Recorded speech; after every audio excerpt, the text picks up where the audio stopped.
ጤና ይስጥልን እንደምን አላችሁ ውድ የፕሮግራማችን ተከታታዮች ጃን ተከል ሚዲያ ነው። በዛሬ ፕሮግራማችን እንደተለመደው አንድ የእንግዳ ፕሮግራም ይዤላችሁ ቀርቤያለሁ። የእንግዳ ፕሮግራማችን እንግዲህ በባለፈው ከቅማንት ዲሞክራሲያዊ ፓርቲ ከክዴፓ ሊቀመንበር ከአቶ አውግቸው ማለደ ጋር የተወሰነ ቆይታ አድርገን ነበር። ዛሬ ደግሞ እንዲሁ ከወሎ ዲሞክራሲያዊ ፓርቲ ሊቀመንበር ከአቶ ነጻነት ጋር የተወሰነ ሰዓት ቆይታ ይኖርናል። እናንተም ፕሮግራማችን እየተከታተላችሁ ሰብስክራይብ ላይክ ያደርጋችሁ ፕሮግራማችን ብትከታተሉን እያሳሰብን ወደ ለቱ ፕሮግራማችን እንገባለን። ውድ እንግዳችን አቶ ነጻነት እርስዎ ነው አንተ ልበል? አንተ ይሻላል ነው እንግዲህ ያው አንተ እያልኩ ቀጥላለሁ። እስኪ አቶ ነጻነት ማን ነው? እስኪ ጥር ያለ ራስክን አስተዋውቅልን እስኪ። አቶ ነጻነት ጣሰው በደቡብ ወሎ ዞን በኩታበር ወረዳ ተወልዶ ያደገ በኋላም አዲስ አበባ ላይ በረጅም አመት ጊዜን ያሳለፍኩትኝ አዲስ አበባ ነው። የተማርኩትም አዲስ አበባ ነው። ረጅም ከዛ በኋላ ነው ወደ ወሎ ያው በቤተሰቦቼ ዘሮቼ ዘርግንዲም እዛ ስለሚገኝ ወደዛ እጅግ በጣም ትኩረት አድርጌ ጓዝ የነበረው አጠቃላይ ነጻነት ማለት ወለይ ነው። በጣም ጥሩ። እንግዲህ አቶ ነጻነት አሁን እናንተ ፓርቲ በአማራ ክልል ሌላው አማራጭ ፓርቲ ሆኖ ቀርቧልና እስኪ ስለ ፕሮግራማችሁ ጥር ያለ የወሎ ዲሞክራሲያዊ ፓርቲ አላማው ምንድነው? መቼ ተመሰረተ? እንዴት? ለምን? የሚሉ ነገሮችን እስኪ ጥር አድርገህ ግለጽልን።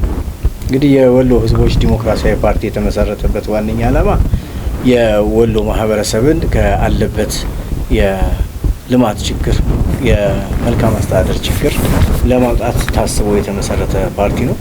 ፓርቲው ህዝብን አስተባብሮ ልማትን ለማፋጠን፣ ህዝብን አስተባብሮ የዲሞክራሲ ስርዓትን ለማሳለጥ፣ ህዝብን አስተባብሮ የአስተዳደር ሂደቶችን የተሻለ ለማድረግ ነበር የተመሰረተው።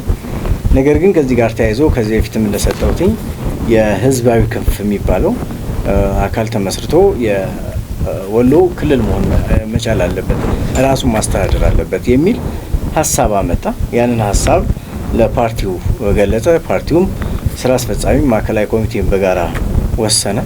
ፓርቲውም ባለቤት መሆን አለበት በሚል ተቀብሎ የፕሮግራሙ አንድ አካል አድርጎ የወሎ ክልልነትን ጉዳይ ፓርቲ እንደ ፓርቲ ከህዝባዊ ክንፉ ጋር በመቀናጀት እያቀነቀነ ይገኛል። ነገር ግን እኛ ከህዝባዊ ከክልልነቱ ባሻገር አሁንም የወሎ ህዝብ ልማት ጉዳይ ያሳስበናል። የወሎ ህዝብ የመልካም አስተዳደር ችግር ያሳስበናል። አሁንም የወሎ ህዝብ የመሰደድ የመበተን የመፍረስ ሂደት ያሳስበናል።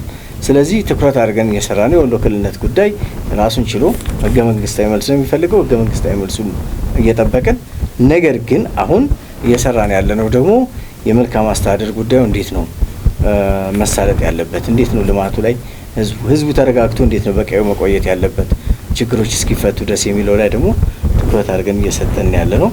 የፓርቲ ፕሮግራማችንም በርካታ እንደ ሌሎች የፖለቲካ ፓርቲዎች እኛም የፖለቲካ ፓርቲ ፕሮግራም አለን። የፖለቲካ ፓርቲ ፕሮግራማችን ኦልሬዲ ካትሟል። በይፋ የምናደርግበትን ጊዜ እየጠበቅን ነው ለህዝብ ለማሰራጨት።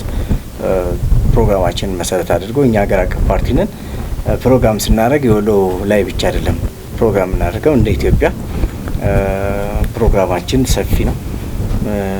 ነገ ሀገር እንመራለን ብለን የምናስብ ተቋም ነን። እንደ ተቋም ደግሞ ለሀገር የሚበጅ ፕሮግራም ይዘን የመጣ ነው።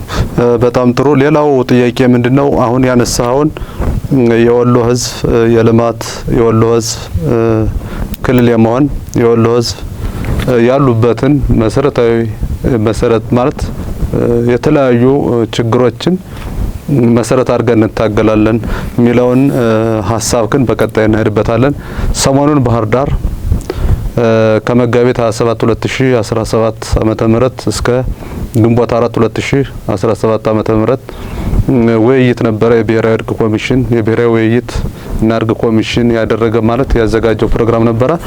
በዛ ፕሮግራም እንደ ፓርቲዎች የእናንተን ፓርቲ አንድ ተሳታፊ ነበርና እስኪ በዛ የነበረው እንደው ዳሰሰነው ወደ ዋናው እንትን ብንገባ ጥሩ ብዬ ስላሰብኩ ነው። በጣም እናንተም ጎልታችሁ የታያችሁትና በክልሉ በስፋት ድምጻችሁ ሲሰማ የነበረው እንደ ወሎ ፓርቲ በዛ መድረክ ነውና እስኪ ስለዛ መድረክ ጥር አድርገህ የሆነ ነገር ንገረን። ምንድነው የነበረው ሁኔታ ጥር አድርገህ ንገረን። መጀመሪያ የኮሚሽኑ እኔ ጋበዘን ወደዛ እንድንሄድ። ኮሚሽኑ ቢጋብዘንም የክልሉ መንግስት አልፈለግም ማለት የክልሉ መንግስት ላይ ያሉ ስራ አስፈጻሚዎች እነዚህ አመራር የሚባሉ አካላቶች ወደዛ እንድንመጣ አልፈለጉም ነበር። እጅግ በጣም ከፍተኛ ሻጥር ነበረው። ገና ከኤርፖርት ጀምሮ ከቀኑ 11 ሰዓት ከሩብ ከፕሌን ወረድን እስከ ምሽቱ 1 ሰዓት ከ40 ድረስ ከኤርፖርት የሚቀበልና የት ሆቴል ማረፍ እንዳለብን የሚጠቁመን ሰው አልነበረም። የኮሚሽኑ ባለሙያዎች ላይ ደጋግመን ደውለን ነበር። መኪና እየላክን ነው፣ ቆይ እንደዚህ ነው ምናምን በሚል እስከዛ ድረስ ምሹ። በኋላ ላይ በግለሰብ መኪና ነው ከዛ መውጣት የቻልነውና ሆቴል በራሳችን የተከራየ ነው። ከዛ ይጀምራል አለመፈለጋችን ወይም መምጣታችን ለነሱ ሀሳብ እንደነበረ የሚያሳይ ነው። ከዛም ወደ ስብሰባው በገባንበት ወቅት ከመጀመሪያው ቀን ጀምሮ የነበረን እንትን ምንድነው አካባቢው ላይ ያለው ስለኛ ምን ይታሰባል የሚለውን ነገር አስቀድመን ለማወቅ ሞክረን ነበር። ከኛ በፊት ህዝባዊ ከህዝብ የተወከሉ ስብሰባ አድርገው ነበር። በዛ ጊዜ የገጠማቸውን ችግሮች ከህዝባችን መረጃ ወስደን ነበር። ምንድነው የገጠማቸው? የወሎ ክልልነት ጉዳይ ሲነሳ ፈጽሞ አይቀበሉም፣ አይፈልግም። እዛ ያለው አካል ከየመንግስት ተቋማት ምናምን ተወክሎ የመጣው አካል ይሄ ጥያቄ እንዲነሳ አይፈልግም። አንደኛ በተሳትፎ ሂደት ውስጥ የገቡ ሰዎች ኦር ከምልመላው ጀምሮ የመንግስት ተቋማት ወይም ደግሞ መንግስት የአማራ ብሔራዊ ክልላዊ መንግስት የራሱን ድምጽ እንዲያሰሙለት የመለመላቸው ሰዎች ናቸው። ስለዚህ የክልልነት ጉዳይ አይደለም፣ የብሔር ጉዳይ እዛ ቦታ እንዲነሳ አንድ አማራ የምትለው አቃል ብቻ እንድትነሳ ነው የሚፈልጉት። ይህን ተከትሎ ከህዝባችን የወሰድነው ነገር ነበር። ከዛ የፓርቲዎች መድረክ ነው የኛ የፓርቲዎች መድረክ ላይ በደንብ በተጨባጭ እኛም አገውም ቅማንትም የራያም እንዲነሳ አድርገን ያርጎባም ጥያቄዎች እንዲነሱ አደረግን። ከዛ በመረጥናቸው አቅራቢዎች አማካኝነት ሲቀርብ በጣም የሚገርመው ትናንትና አማራን የሚሉትን የአማራን ማህበረሰብ ያፈረሰው ፓርቲ የአማራን ማህበረሰብ በህዝብ ዘንድ እንዲጠላ ያደረገ ፓርቲ አመራር ነበር ፕሮግራሙን ያቀረበው። ሲያቀርብ አንድ አማራ የሚለውን አስተሳሰብ እንጂ ከጭራሹ እኛ ያነሳናቸው ሀሳቦች አንድም በአጀንዳ ውስጥ አልተካተተም። በፍጹም አለን፣ ተቃወምን። መጨረሻ ላይ እንደገና እንዲያዝ በሚል የጋራ ውይይት ተደረገ። ስቲል እዛ ቦታ ላይ መጥፎ ስድቦችም ጭምር ተሰድበናል። በጣም የሚቀፍ ስድብ ከአመራር ነው። አሁን የአማራ ብሔራዊ ክልላዊ መንግስት ከፍተኛ አመራር ነው። የሌላ ፓርቲ ደግሞ ተወካይ የሆነ ሰው ከፍተኛ ስድብ ነው የሰደበን። በጣም የሚሰቀጠጥ ስድብ ነው የሰደበን። ነገር ግን እዛ ቦታ ላይ መታገስ የሚገባን ነገር ነበር። ታግዘን አለፍን። እሱ ከሆነ በኋላ ተይዞላችኋል ተባልን። ወደ አዳራሽ ገባን። አዳራሽ ላይ ስንገባ እስቲ ከዚህ ጋር ይቅርታ ሌላ እንትን ተማለታችን በፊት በእናንተ በኩል ተወክሎ የቀረበ እንደነበረ ካሁን በፊት በሰራት ቃለ መጠይቅ አረጋግጫለሁና እስቲ ከዛ ላይ እንደው ምንድነው ያ በእናንተ በኩል ተወክሎ የቀረበው አካል እናንተ ያቀርባችሁን ጥያቄ ዲፌንስ አድርጎ ማቅረብና እውነታውን ከማሳየት አንጻር ውስንነት ነበረው ብላችሁ ታስባላችሁ? እንግዲህ እነዚህ አሁን የምላቸውም ሰዎች ኮሚቴ ውስጥ የኛ የፓርቲ ተወካዮች ናቸው። የቅማንት የአብን የነጻነትና እኩልነት ብልጽግና ሀዴን ነው ይባል እነዚህ ነበሩ ኮሚቴዎች ውስጥ። ከነዛ መካከል ያው አንዱ የፓርቲ ተወካይ ነው ነገሮችን ሰብስቦ የሚይዘው። እሱ ተልእኮም ሊኖር ይችላል፣ ያው ከአመራሮች የሚሰጥ ተልእኮም ሊኖር ይችላል። የእኛን ሀሳቦች ሙሉ ለሙሉ ነው ወጪ ያደረገው። ሙሉ ለሙሉ ወጪ ተደርጎ ቀረበ። ሲቀርብ እኛ ተቃወምን፣ ትክክል አይደለም ማለት ከዛ እሺ ይካተታል በሚል እንደገና ተካተተና ቀረበልን። በቃ እሺ ብለን አዳራሽ ውስጥ ገባን። አዳራሽ ውስጥ ገባ ያው በመጀመሪያ አቅርቦ የነበረውና ጭቅጭቅ ውስጥ የከተተን አመራር ለሱ እንዲያቀርብ ነው የተሰጠው። ከዛ የአመራር ሲያቀርብ በፍጹም የብሔር ብሔረሰቦችን ድምጽ ሙሉ ለሙሉ ውጦታል። ሙሉ ለሙሉ የአገው ጥያቄ የለ፣ የቅማንት ጥያቄ የለ፣ የአርጎባ ጥያቄ የለ፣ የወሎ ጥያቄ፣ የራያ ጥያቄ የለ። የአማራ ጥያቄ ብቻ ነው የተቀመጠው። ከዛ ትክክል አይደለም ብለን መድረክ ላይ ተቃወምን። መድረክ ላይ ስንተቃወም ህዝባችን በጣም ነው ድጋፍ የሰጠን። እዛ እሱን አድርገን መድረክ ረግጠን ወጣን። መድረክ ረግጠን ከወጣን በኋላ ውጭ ስንወጣ ነገሮች ያስፈሩ ነበር። በርካታ የታጠቁ ኃይሎች ነበሩ። ያው አንዳንድ ጊዜ የገባንበት ዓላማም ቢኖር ደግሞ ዓላማችንን ማሳካት ግድ ይላል። ከዛ በኋላ እዛ ያሉ የፌዴራል አመራሮች ጋር ፌዴራል ኃይሎች ጋርም የጸጥታ ኃይልም ጋራ ኮሚኒኬት ለማድረግ ሞከርን። መብታችን እንዳቀረብን ለማስረዳት ሞከርን። እጅግ በጣም መጥፎ የሚባል ቻሌንጅ ውስጥ ነበር ገብተን የነበረው። ቻሌንጃችን እኛ ለመስዋዕት ችግር የለብንም፣ ግን በፈሪ ሰው መወሰዋት ደግሞ በጣም ያስጠላል። ፈሪ ነው ገዳይ። ስለዚህ ያንን ብለን እንትናለን። እጅግ በርካታ ዛቻዎች ነበሩ የተዛቱብን። በርካታ ማለት ዛሬ ላይ ቢነገር የአማራ ህዝብ የሚባለው ህዝብ አይደለም የዛተብን። የአማራን ህዝብ እንወክላለን ያለ አንዳንድ አመራር ነው የዛተብን እና ትልቅ ተጽዕኖ እንደነበረ ነው እሱ እውነት የሚያመላክተው ማለት ነው። እንደው ከዚህ ጋር አንድ ነገር ገልጾ ማለት በግልጽ ታይቶ መሄድ ያለበት ነገር በእናንተ ተወክሎ የሄደው አካል በደም እንትን ሰርቷል ታስባላችሁ? በፍጹም ማለት በእናንተ ስል ተዛ ከፓርቲዎቹ የፖለቲካ ፓርቲ በመረጣቸው አመራሮች ክደውናል። ክደውናል ብቻ ሳይሆን ስቲል በጥቅም ጭምር የታሰሩ ነው ይመስለን። ለምን ሙሉ ለሙሉ አጀንዳ ቀይረው ነው የቀረቡት። ግን እነሱ ያን አጀንዳ የማስቀየር መብትም አቅምም ነበራቸው። ለምን እድሉም ነበራቸው። የፖለቲካ ፓርቲዎች ሀሳብ ነው መያዝ አለበት ሊሉ የሚችሉ ነበር። ይሄን ማድረግ አልቻሉ። ምንም ነገር አላሉ። ምንም እስከ ጭራሹ ጥያቄ ያላቸው ፓርቲዎች ክልልነት ጥያቄ ያላቸው ፓርቲዎችም ጭምር የወከልናቸው መሪዎችም ጭምር መድረክ ላይ አብረው አጨብጭበው ነው የወረዱት። ምንም አይነት አስተያየት አልሰጡም። እኔ አንተ ሚዲያ ላይም ጭምር አይቻለሁ አስተያየት የሰጡ የፓርቲ አመራር ሰላማዊ ነበር፣ ምንም ችግር የለውም ሲሉ ነው ያፍሬባቸዋለሁ። አንድ የፖለቲካ መሪ ያፍሬባቸዋለሁ። ለምን የነበረውን ችግር የነበረውን ሂደት አብረውን ስለነበሩ ድንገት እሳቸው ያው የራሳቸው ነገር ሊኖራቸው ይችላል ድንገት ያን ያሉበት። እኛ ግን ሰላማዊ ያለ መሆኑን እኛ አይደለንም የሄደው ህዝባችን፣ እኛ አይደለንም የወከሉት የአማራ ብሔራዊ ክልላዊ መንግስት የወከላቸው ከየክልሉ የመጡ ከየዞኑ ከየወረዳ የመጡ ሰዎች ጭምር እስቲል አንገታቸውን የደፉበት መድረክ ነበር። እንደ መድረክ መጨረሻ ላይ መድረኩ ሲጠናቀቅ በኮምፒውተር ተጻፈ። እንግዲህ በደንብ ልብ አድርጉ። ማጠቃለያ የተደረገው ጠዋት ነው። ማጠቃለያ ተደርጎ ጠዋት ነው የሚቀርበው። እንግዲህ ከ5 ግሩፕ ያለ ወረቀት ማጠቃለያ ሲደረግ ሊጻፍ የሚችል በእጅ ነው።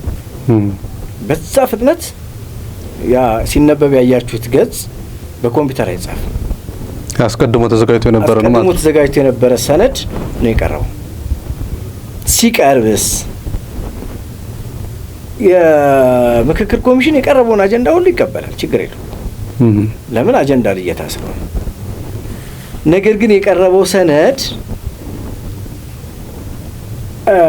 ሌላውን ብሔር ብሔረሰብ ደፍጥጦ በአማራ ብሔራዊ ክልላዊ መንግስት ውስጥ ያለ ብሔረሰቡን ደፍጥጦ የአንድ ብሔረሰብ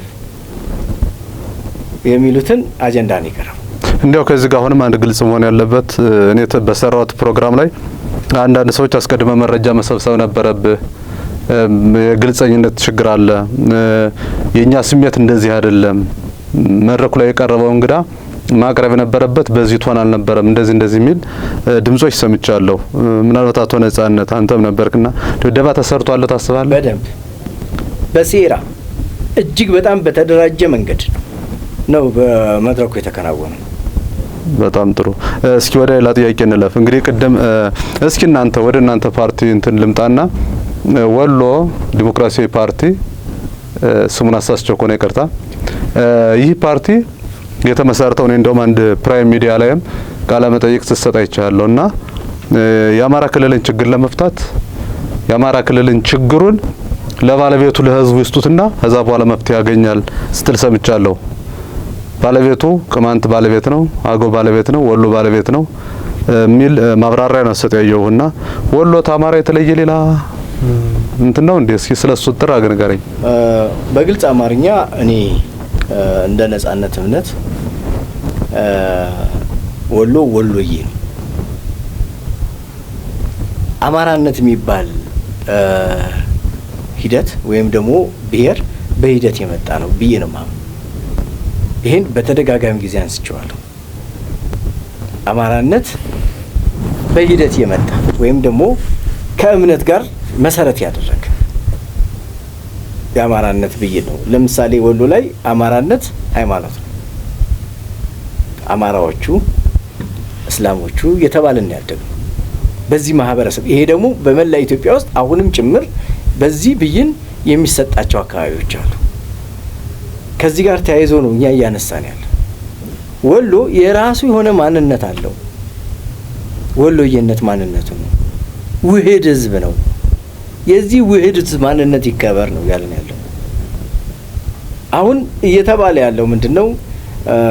አንተም ሰምተህ ሊሆን ይችላል።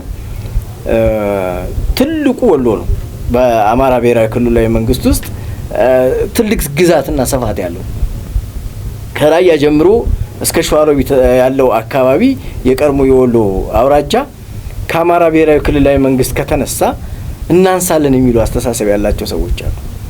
በዛ በኩል ቅማንት የማንነት ጥያቄ ጠቃል መብቱ ይከበራል ግድ ስለሆነ ህገ መንግስታዊ መብት። አገው መብቱን ጠይቋል ግድ ስለሆነ ህገ መንግስታዊ መብት ይከበርለታል። ይሄ ሲከበር በቁጥር 10 ሚሊዮን የማይሆኑ ከዛ በታች የሆኑ አካላቶች ይቀራሉ ማለት ነው። ድንገት አማራነትን የሚያቀነቅኑት ማለት እናንሳለን የሚል አስተሳሰብ ሌላም ብሔር እንዲጨፈልቁ እድል ፈጥሮላቸው። ለዛ ነው እኛ ወሎዬነት በነገራችን ላይ እኛ አይደለንም የምንለው። ማንም ማህበረሰብ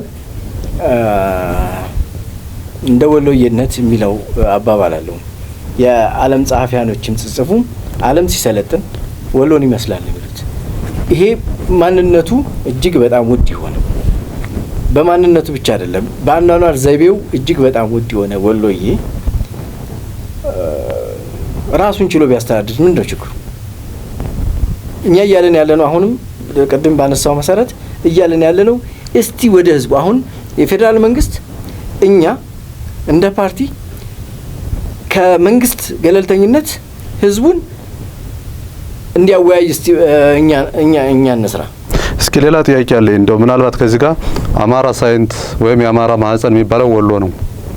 ወሎ የአማራ ማህፀን ነው ይባላል። ይሄ በሁሉም አስተሳሰብ ዘንድ ይሰረጸ ነውና እንደው ከዚህ ሐሳብ አንፃር እኛ እኮ ወሎዬዎች የአማራ መነሻ ህዝቦች ነን፣ ስለዚህ ሌላ ማንነት የለን የሚል ተቃውሞ ገጥሟቸው ያውቃል ወይስ ህዝቡ የእናንተን እንቅስቃሴ አሁንም ወሎ በታሪኩም በሁሉ ነገሩም ወሎ ወሎዬ ነው የሚል ጥያቄ ስታነሱ እንደው በህዝቡ በኩል ያገኛችሁት ተቃውሞ ሆነ ድጋፍ ምንድን ነው?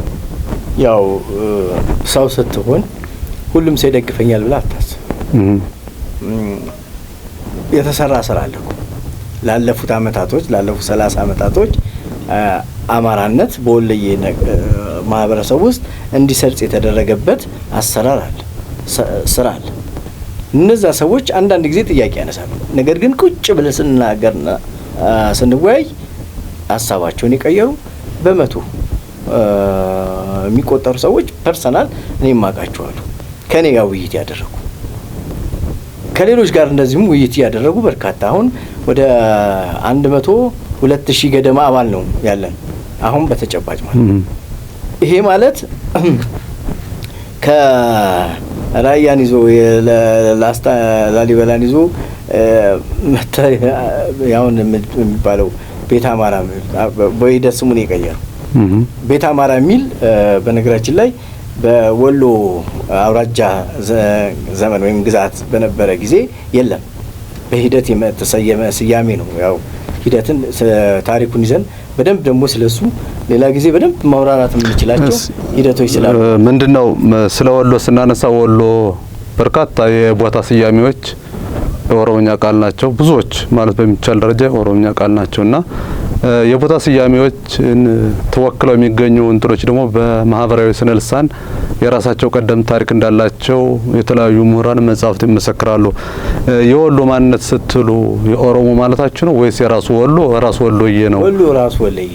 በጣም ጥሩ። እሱ ከሆነ የወሎ የራሱ ቋንቋ፣ ባህል፣ ወግ ምንድነው የምትሉት ነገር አለ? ለምሳሌ ታማራ ተለይቶ የራሱ የሱ ነው የምትሉት ነገር እስኪ እሱን ጥራግ ነገር። እንግዲህ አንድ መውሰድ ያለብን ነገር አለ። በህገ መንግስቱም የተቀመጠ ህዝቦች የጋራ ማንነት መፍጠር ይችላሉ። በህገ መንግስቱ የተቀመጠ ቋንቋ ይሞታል፣ ያድጋል። ቋንቋ አይደለም ማንነትን የሚሰጠው። ለምሳሌ እኔ እናንተ ቋንቋ መፍጠር እንችላለን፣ ማንነትን ግን መፍጠር እንችላለን። ማህበረሰቡ አሁን የሚጠቀምበት ቋንቋ የማህበረሰቡ ቋንቋ ሆኖ ይቀጥላል። የተፈጠረውም ወሎ ውስጥ ነው ይባላል። የተፈጠረው ወሎ ውስጥ ነው። ሁለተኛም ደግሞ ቋንቋ ሆኖ ይቀጥላል።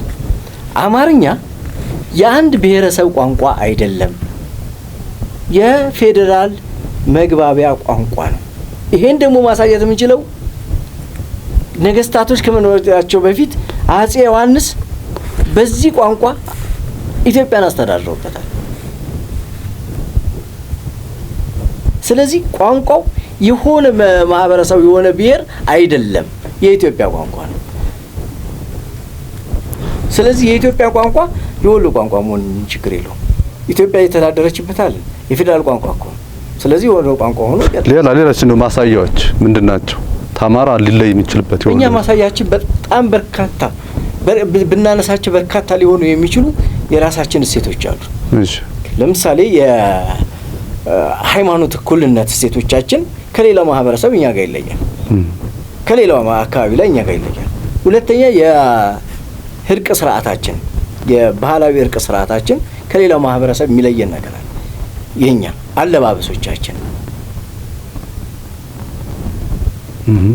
የጋብቻ ይሁን ምናምን ሽምግልና ስርዓቶቻችን ስቲል ራሱን የቻለ ማንነቶቻችን ናቸው። ከዛ ውጪ ጂኦግራፊካል አቀማመጣችን ብቻው ራሱን ችሎ ወሎ ራሱ ክልል እንዲሆን እድል የሚሰጠው። ከዛ በዘለለ የመልካም አስተዳደር ችግር ባለቤት ነን ስንል ቀላል አይደለም። እስቲ ማለት የኢትዮጵያ ሕዝብ የሚፍረድ ራሱ አማራ ነኝ የሚለው ማህበረሰብ የሚፍረድ አንድ ወለይ በምን እዳው ነው ከደሴ ተነስቶ አዲስ አበባ መጥቶ ባህር ዳር ሄዶ ጉዳይ የሚያስፈጽመው? በምን እዳው ማለት ማን ነው ለሱ ይሄን ያህል ግዴታ የጣለበት? ከላሊበላ ተነስቶ ባህር ዳር ሄዶ ጉዳይ እንዲያስፈጽም ማን ነው እዳ የጣለበት? ምን ችግር አለው? እኔ አሁን የማይገባኝ ነገር ወሎ ክልል ይሁን እሺ፣ ምን ችግር አለው? እናንሳለን ለጦርነት ነው እናንሳለን የሚባለው ነው? ለልማት ነው? ለልማትማ ይሄው 30 ምናምን አመት ሙሉ እንዲተሰበሰበ ይሄን ያህል ህዝብ ሆኖ እንኳን አንድም ነገር ጠብ ያለ ነገር የለም። ለጦርነት ነው እናንሳለን የሚባለው? ካነስን ሌሎች ኃይሎች ያጠቁናል። እነማ? ሱዳን ነው የሚያጠቃን? ግብጽ ነው የሚያጠቃን? ማን ነው የሚያጠቃን? መቼም የኢትዮጵያ ብሔር ብሔረሰቦች ፈልገው እኛን ያጠቁ። ለምን ያጠቁናል? ለምንድን ነው የምናንሰው? እንዳናንስ የሚል አስተሳሰብ ያነሰ ሰው አይምሮ ውጤት ነው። መጀመሪያ ስነ ልቦናው የተጎዳ ሰው እንዲህ ብንሆን እኮ እንዲህ ያደርጉናል። እስኪ ከዚህ ጋር ነጻነት እናንሳለን ስላሉ እውነትን መደበቅ አይቻልም። የወሎ ማህበረሰብ የራሴ ማንነት የራሴ ሁሉ ነገር አለ ብሎ የሚያስብ ከሆነ ይሄ አንድ ቀን ፈንድቶ መውጣቱ አይቀርም እና እናንሳለን የሚለው ብሄል ብቻ እውነታው ሊደብቀው አይችልም። ነገር ግን ከዛ ላይ ያለው ህዝብ እውን እናንተ እንደምትሉት እኛ ከአማራ የተለየን ወሎዬን ብሎ ያምናል ወይ የሚለው ነው ሌላ ጥያቄ። ከዚህ ጋር እንስማማለን? እንደዛ ብሎ ያስባለ ሁሉም ህዝብ የወሎ ህዝብ እኛ ከአማራ የተለየን የራሳችን ማንነት ያለን ህዝቦች ነን ይላል። በጣም ጥሩ። እንግዲያውስ ይሄን ርቀት ለመሄድ ምን ያህል ርቀት እየሄዳችሁ ነው ያላችሁት? ቅድም አንድ ጥያቄ ጠይቄ ነበር። ከተመሰረታችሁ ስንት ጊዜ ሆናችሁ? አሁን እስኪ ሄዳችሁበትን ርቀት እስኪ እሱን ለክልሉ መንግስት ይሄን ጥያቄ አቅርባችኋል ወይ? የክልል ጥያቄው ለክልሉ መንግስት አስቀድማችሁ አቅርባችኋል ወይ? አሁን ያለበትን ደረጃ እስቲ እሱን ጥራገ ንገረን። እንግዲህ ከተመሰረተን ፓርቲ እንደ ፓርቲ ከተመሰረተ 1 አመት ከ6 ወር ነው። ኦፊሻል የክልልነት ጥያቄው ለክልላዊ መንግስት ገብቷል። ገብቶ ጊዜውም ጨርሷል። በ1 አመት ጊዜ ውስጥ መልስ መስጠት ነበረበት፣ አልሰጠም። አሁን በፌዴሬሽን ምክር ቤት ጥያቄዎቻችን ቀርቧል። ይሄ ጥያቄ ግን በደንብ በህዝብ ፊርማ ተረጋግጧል። ምን ያህል 1 ሚሊዮን ፒቲሽን ተፈርሞ 1 ሚሊዮን 1 ሚሊዮን ፒቲሽን ተፈርሞ ነው ጥያቄ እየተስተናገደ ያለው። አሁን ያለበት ሂደት እንግዲህ የፌዴሬሽን ምክር ቤት ውሳኔ ይሰጣል ብለን እየጠበቅን ነው። ነገር ግን አንዳንድ እንትኖች ከምክክር ኮሚሽን ጋር ተያይዞ አጀንዳችንን በትልቅ ኢሹ ስለተያዘ በምክክር ኮሚሽን በየክልሉ ባለን ቢሮ እና ማህበረሰባችን አስይዘናል። ጥያቄውን በአዲስ አበባ መድረክ ይዘናል። ባህር ዳር ላይም ባይያዝልንም ነገር ግን በህዝባችንና እዛም የኮሚሽኑ ኃይሎች ባሉበት አስይዘናል። አሁን ለምክክር ኮሚሽኑ አጀንዳችንን ለማስገባት ዝግጅት ላይ ነው። በዚህ ይፈታል ተብሎ ይጠበቃል። አንዱ ሁለተኛ ግን ህገ መንግስታዊ መብቶቻችንን አሁንም ትግል እያደረግን ነው። ይሄ ህገ መንግስታዊ በነገራችን ላይ ጥያቄውን ባቀረበን በ1 አመት ውስጥ መልስ ማግኘት ይገባል። ለምን ህገ መንግስታዊ መብት ነው። የሚደረገው ምንድነው? ወደ ህዝቡ አውርዶ ድምጽ ማሰጠት መከልከል የሚባል አይቻልም። በቃ ፌዴሬሽን ምክር ቤት ማድረግ ያለበት ለህዝቡ ውሳኔ ሰጥ ብሎ ማለት ነው። እስኪ ሌላው በአማራ ክልል ጥያቄዎች በተጠየቁ ጀንበር ቀና መልስ ያገኛሉ ብለን አናስብም። ምክንያቱም ታውን በፊት ያየናቸው በርካታ የቅማንት ብሔረሰብ ሌሎችም ጥያቄዎች እስካሁን ድረስ የተንከባለሉ አመታትን አስቆጥረው ሌላ ግጭትም የጋበዙበት አጋጣሚ አለ። እናንተ ከዚህ ተሞክሮ ተነስታችሁ እንዲህ አይነት አስቸጋሪ ነገሮችን ለመከላከል ምንድነው እየፈጠራችሁ ያላችሁ? ተፌደራልም በክልል ውስጥ ካሉ ሌሎች አካላትም ያላችሁ ህብረት ምንድነው? እንግዲህ የኛ መከታችንም አለኝታችንም ህዝባችን ወሎዬ የሆነው አካል በዞንም በወረዳ በቀበሌም ያሉ አካላቶች ጋር በቅንጅት እየሰራ ነው። ከዛ በዘለለ ከፌዴራል መንግስት ጋር ጥያቄ በማስገባት ረገድ እየሰራ ነው። ከዛ በዘለለ ግን በምርጫ ቦርድ ህጋዊ እውቅና ያገኘ ሀገር አቀፍ ፓርቲ ነን። ስለዚህ መብታችንን ጥግ ድረስ የመጠየቅ መብት በህገ መንግስት ተሰጥቶናል። ሊመጡ የሚችሉ ጥቃቶች እንደሚኖሩ እንገምታለን። ነገር ግን የፈሪ በትር አይደጋግምም፣ ሰንዝሮ ሮጦ ነው የሚሄደው። ስለዚህ አንፈራ። እስከ መስዋዕትነት ድረስ የወሎ ክልልነትን ጉዳይ ለማስፈጸም ዝግጁ ነን እንዳመራር፣ እኔም አመራሮቼ። ከዛ በዘለለ ደግሞ ህዝባችን በቁርጠኝነት ነው አሁን እየሰራ ያለው። 1 ሚሊዮን ፒቲሽን ከደቡብ ወሎ፣ ሰሜን ወሎ፣ ኦሮሞ ልዩ ዞን ውስጥ ነው የተፈረመው። 3ቱ ዞን በጋራ ነው የፈረመው። ስለዚህ ይህን ፊርማ ስናሰባስብ ገጠር ገብተን ነው ያሰባሰብነው። ስለዚህ ምንም ሊያስፈራን የሚችል ነገር የለም። ህዝቡ ከኛ ጋር ስለሆነ ማለት ህዝብ ካንተ ጋር ሳይሆን ነው ችግሩ። የፖለቲከኞች ሀሳብ ቢሆን ነበር ችግሩ። ግን የኛ ሀሳብ አይደለም፣ የህዝብ ሀሳብ ነው። የክልልነት ጉዳይ እኮ ዛሬ አይደለም፣ አንተም ታውቃለህ። በ1984 ዓመተ ምህረት በይደር ያደረ ነው። በአዲስ ዘመን ጋዜጣ ላይ ቁልጭ ብሎ የተቀመጠ ማለት ነው። ለ2 ዓመት ያህል በይደር የወሎ ክልልነት ጉዳይ በአደራ ነው ለአማራ ክልል የተሰጠ ነው። አደራውን የበላ ክልል ነው። በአደራ የተሰጠነውን ማህበረሰብ መመለስ ነበረበት። ነገር ግን የአደራውን በልቶ በአደራ የተወሰደውን ክልል አሁን የራሴ ግዛት ነው። አንድ ፕሮፌሰር ሲናገር የሰማሁት ነገር ነበር። ከአቶ መለስ ዜናዊ ጋር ሲነጋገር ሁለቱም ሙተዋል፣ ዛሬ በህይወት የሉም። ፕሮፌሰር መስፍንና እንዲሁም ደግሞ መለስ ዜናዊ ሲነጋገሩ የወሎ ህዝብ አማራ ነኝ ብሎ ያምናል አያምንም የሚል ንግግር ነበር ከዛ ላይ ያየሁትና አቶ መለስ ምንድነው የሚሉት ሙስሊም የሆነው ወደ ኦሮሞ ክርስቲያን የሆነው ወደ አማራ አይነት አስተሳሰብ እንዳለ እንመለከታለን የሚል ማህበራዊ ሚዲያ ላይ ተመልክቻለሁና አንተ እንደምትለይ ባደራ የተሰጣ እንትን ነው በይደር የተቀመጠ እንጂ አስቀድሞ ጥያቄው በሽግግር መንግስቱም የቀረበ እንደነበረ ነው እየነገርከን ያለው። ስለዚህ እስካሁን ምን ስራ ይዛችሁ ነው ታዲያ ይሄ ካለ እንደውም አንድ ስሙን ለጊዜው ባላስታውስም በተደጋጋሚ ወሎን ጉዳይ እያነሳ እንትን የሚል ነበር ብዙ ጊዜ ጉዳት እንደደረሰበት ማስታወሳለሁ። ስሙን ልታስታውሰው የተቻልክ ማን ነበር? እንደዛ በወሎ ጉዳይ በብዙ ጊዜ በተደጋጋሚ የሚታገል አንድ ሰው ነበረ እናንተ ተመነሳታችሁ በፊት ወሎ ህብረቶች ወሎ ህብረትም ስሙ ማን ነው አንድ ግለሰብ በተለይ በጣም በተለየ መልኩ ይሰራ ነበር። ስለዚህ ምን ለማለት ፈልጌ ነው እስካሁን ይዘገያችሁት እናንተ ናችሁ በይደር ወይም ባደራነት የተሰጠ ክልል ከሆነ ይሄን ሐሳብ ነው ላነሳ ያስገደደ ምንድነው አቶ መለስ የተናገረውን ሐሳብ ስለማስታወስ ነው። ከፕሮፌሰር መስፍን ወልደማርያም ጋር ነበር ቁጭ ብለው ሲያወሩ ይሄን ሐሳብ እንዳነሳ አስታውሳለሁ። የሙስሊሙ ክፍል ኦሮሞነትን የአማራው ክፍል ደግሞ የክርስቲያኑ ክፍል ደግሞ አማራነትን አስተሳሰብ እንዳለ እናውቃለን ግን ምናም ብሎ ወደ አማራነት እንዳጠቃለሉ ነው ከዛ ላይ በነበራቸው ውይይት ለመረዳት የተገደድኩትና አሁንም ተጥያቄ ላይ ሲከለልች ለምሳሌ እናንተ ክልል እንሆናለን ታላችሁ ታገው ጋር ትዋሰናላችሁ በተለይ ተዋግምራ አገው ጋር አንድ ናችሁ። ዋግምራ አገው ከሰሜን ወሎ ጋር ተመሳሳይ እንትን ያለው በጂኦግራፊ ይገናኛልና ያላችሁ ህብረት ምንድነው እየሰራችሁ ያላችሁት ያላችሁ ቅንጅት ከአገው ታርጎባ እንዲሁም ተቅማንት እነዚህ አካላት ጋር ያላችሁ ግንኙነት ምንድነው? በቀጣይ በክልሉ ውስጥ ያሉ የጋራ አጀንዳዎች አሏችሁና ከዚህ አንፃር ያላችሁን ነገር እስኪደረግ ነገር እንግዲህ ከቅማንትም ከአገው ከራያ እና ካርጎባ ጋር ያሉን የጋራ አጀንዳዎች አሉ። ከአማራም ጋር አማራም ሆኖ እዛው የራሳቸው እንትን ያላቸው ጥያቄዎች ያላቸው ደግሞ አካላት ይኖራሉ። እዛም ጋር ያው ከነሱ ጋር ብዙም ግንኙነት የለንም። የማንነት ጉዳይ ያለን እኛ ነን። እነሱማ ማንነታቸውን አስከብረዋል። አማራነት ታላቅ ህዝብ ነው በሚል ደምድመዋል። እኛ እያለን ያለነው በአማራ ክልል ውስጥ ሆነን የተጨቆንን ብሔር ብሔረሰቦች ነን እያለን ያለን። ስለዚህ ምንድነው እያስቀመጥን ያለነው እዛ ውስጥ ያለን ማህበረሰቦች እንደ ማህበረሰብ ተጎድተናል።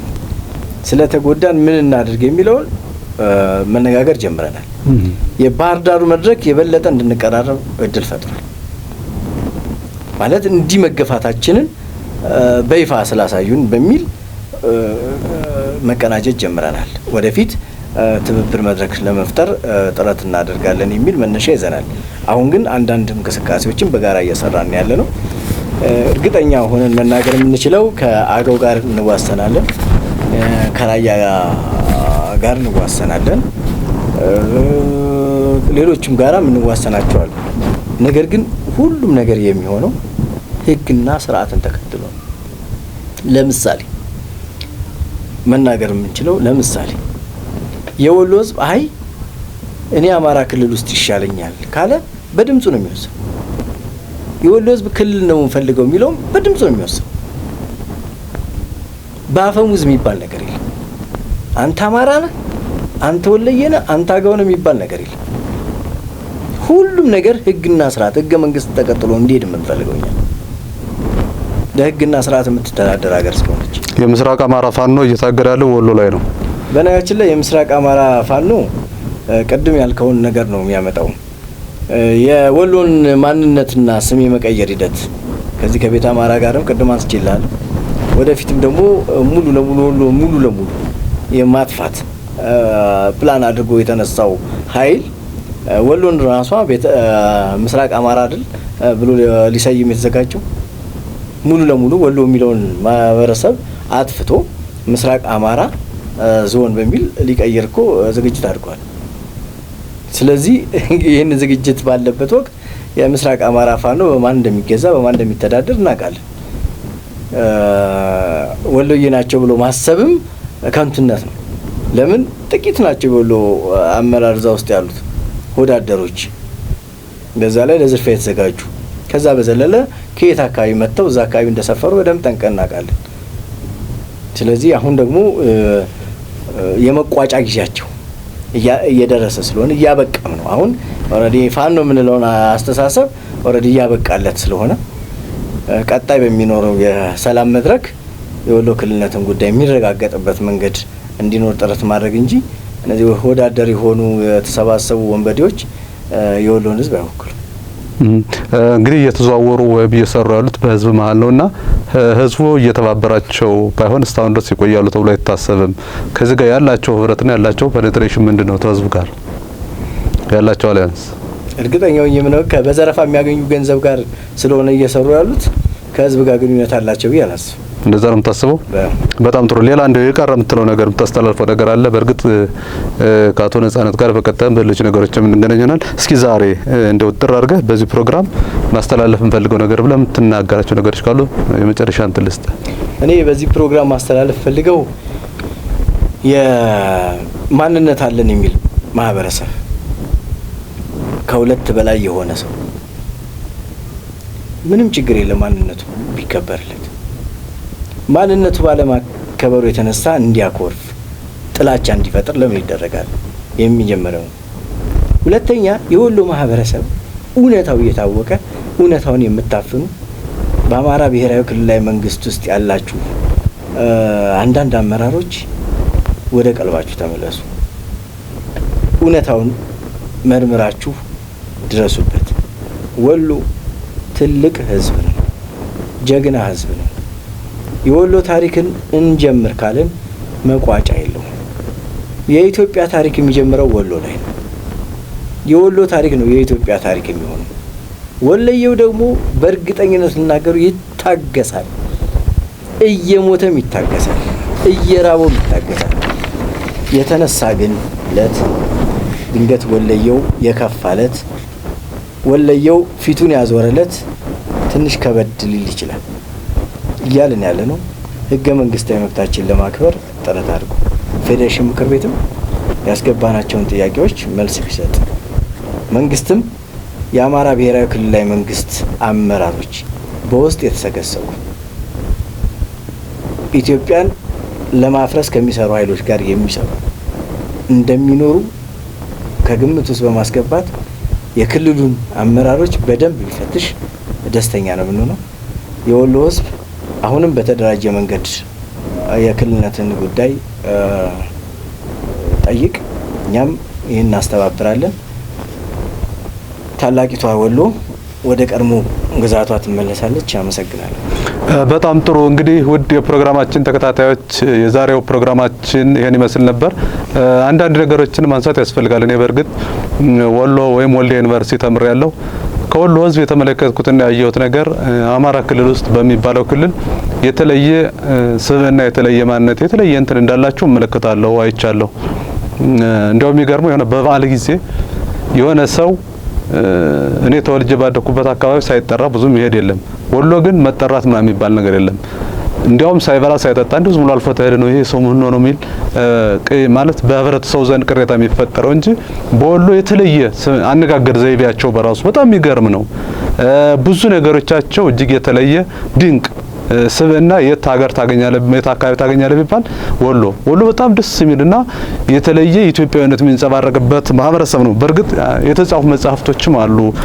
አንድ ልቦለድ አንብቤያለሁ። የወሎ ህዝብ ብዙ መከራዎችን መነሻ ነው።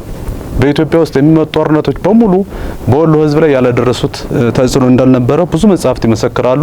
የወሎ ህዝብ በአፄ ዮሐንስ ወደ ክርስትና፣ በግራኝ አህመድ ወደ እስልምና እንዲሁ በተለያዩ ነገስታቶች የተለያየ መከራ ያሳለፈ ህዝብ ነው። ያም ሆኖ ግን ክርስቲያኑም ሙስሊሙም ያለው ህብረትና ያለው አንድነት እጅግ በጣም በሚያስገርም ሁኔታ የተለየ ህብርና የተለየ ስብዕና ወይም የተለየ ኤንቲቲ ሊፈጥርለት የሚችል ማህበረሰብ መሆኑን ለመመልከት ይቻላል። እንግዲህ እናቶ ነጻነት ያነሱት እንቅስቃሴ በቀጣይ ፍሬ አፍርቶ እንደምንመለከት እርግጠኛ ነን። ግን ያለው መንገድ ያጣረ መስለ በጣም ሩቅ ነውና በሰከን ባለና በተረጋጋ መልኩ እንደምትሄዱበት እናስባለን። የቅማንት ህዝብም ከዚህ አንጻር የመጣበትን አላስፈላጊ የሆኑ ህጉ ቢከበር ኑሮ ይሄ ሁሉ ችግር አይደርስም ነበርና ግን እሱም ነገር እየደረሰ እስካሁን ድረስ መልስ ያላገኘበት አጋጣሚ አለ። ቅድም አቶ ነጻነትም ሲናገር ከሰማሁት ከተከባበርን ምንም መጠላላት ነገር የለም፣ እናንሳለን እንበዛለን የሚባል አናሳም ብዙ የሚባልም ህዝብ የለም። ህዝብ ነው። ምክንያቱም ሁላችንም አንድ የኢትዮጵያ ህዝቦች ነን። ኢትዮጵያ የምትባል ትልቅ ሉዓላዊት ሀገር አለች። ሀገር ለሁላችንም የበቃች የምትሆነው እርስ በርሳችን ስንከባበር ነው። አንዱን አናሳ አንዱን ታላቅ እያልን የምንስል ከሆነ ግን ያሳሰባችን ወደ ግጭት የሚያስገባን የሚል አመለካከት እንደሆነ ነው እንግዲህ ከአቶ ነጻነት የተመለከትነው። በቀጣዩ ሌሎችም ፓርቲዎችም እንዲሁም አቶ ነጻነትም ሌሎችንም እያመጣን በተለያዩ አጀንዳዎች የምንወያይ ይሆናል። ለዛሬ የነበረን ቆይታ ይሄን ይመስል ነበር። እንግዲህ ፕሮግራማችን ከዚህ በኋላ ወደ እስካሁን ድረስ የተወሰነ ብዙም ርቀት እንትን አላለም። ከዚህ በኋላ ሰፋ አድርገን የምንሰራ ይሆናል። ሰብስክራይብ እያደረጋችሁ ሚዲያችን ሌላ አማራጭ ድምጽ ነው እንዲቀርብ እንድታደርጉ በዚህ አጋጣሚ ጥሪ እናቀርባለን። አቶ ነጻነት ለነበረን ቆይታ ከልብ አመሰግናለሁ። ክብር ይስጥልን። እናመሰግናለን። ክብር ይስጥልን።